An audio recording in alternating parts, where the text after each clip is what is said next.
So welcome back, dear students, to micro-plant interactions. We had spoken about the Philosphere in a detail, and now we're going to explore the Rhizosphere.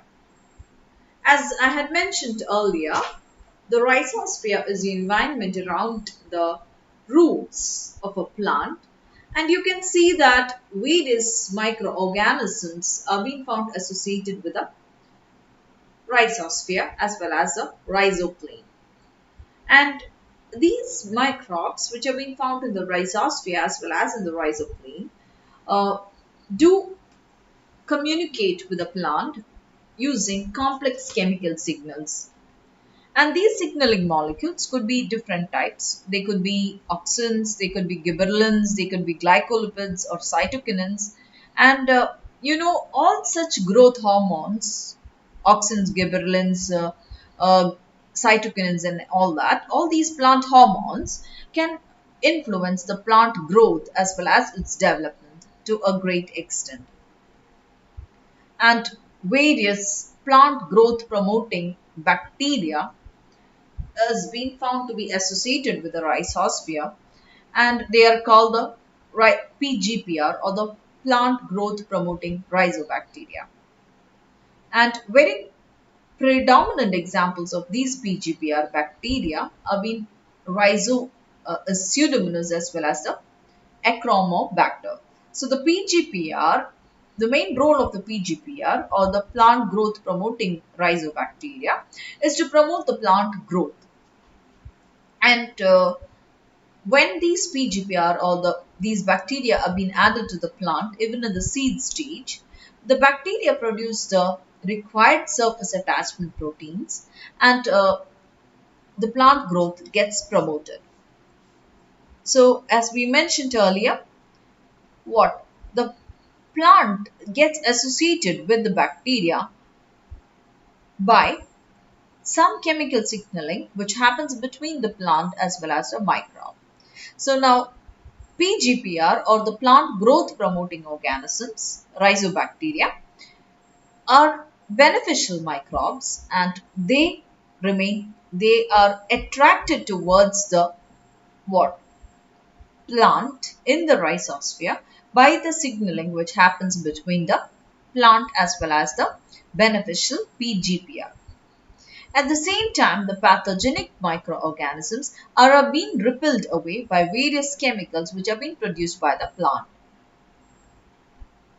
Now, if you go to consider the plant microbe interactions, you can see that some of them would be considered to be as pathogenic. Now, you can have root pathogens, you can have leaf pathogens, and both of these pathogens, irrespective of their location, they damage the plant or they cause diseases in the plant. And sometimes you can also find microbes which will penetrate into this plant via the root hairs. And various organic compounds like carbon, nitrogen, and phosphorus from the organic matter is being taken up into the plant from the lysed microbial cells. That is, these microbial cells also do contain carbon, nitrogen, and phosphorus and all that. And when these microbial cells are being lysed or being killed, all that is being available to the plant also. And some microorganisms also secrete enzymes to compete for the nutrients. And associated with the rhizosphere, or the rhizosphere, there would be sometimes even endophytes associated with the plants. And increased or reduced nutrient availability has been possible because of the presence of certain microorganisms as well as siderophores and all that. Some microbes associated with the rhizosphere will be nitrogen fixing in nature. So the nitrogen requirement of the plant would be dealt by these nitrogen fixing bacteria. Or you can also have certain other associations such as the mycorrhiza associated with the rhizosphere. So these are all the interactions which could happen in the rhizosphere, and some of these can also be found in the philosphere also. And all such interactions mainly happen between, because of the interactions mainly happen mainly because some chemical signaling molecules are being transferred between the plant and the microbes. Now, I would like to talk about PGPR, or the plant growth promoting rhizobacteria, in a broader aspect because they are of much significance to the plant growth. Now, PGPR, or plant growth promoting rhizobacteria, works by different manners. Sometimes they will do the role of nitrogen fixation so that the plant gets large amount of nitrogen for its growth.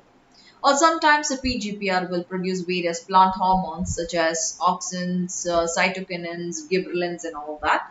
And all of these at different ratios will influence the plant growth. In other cases, you can also find that the nodulation of the plant in the roots is being carried out by the presence of PGPR.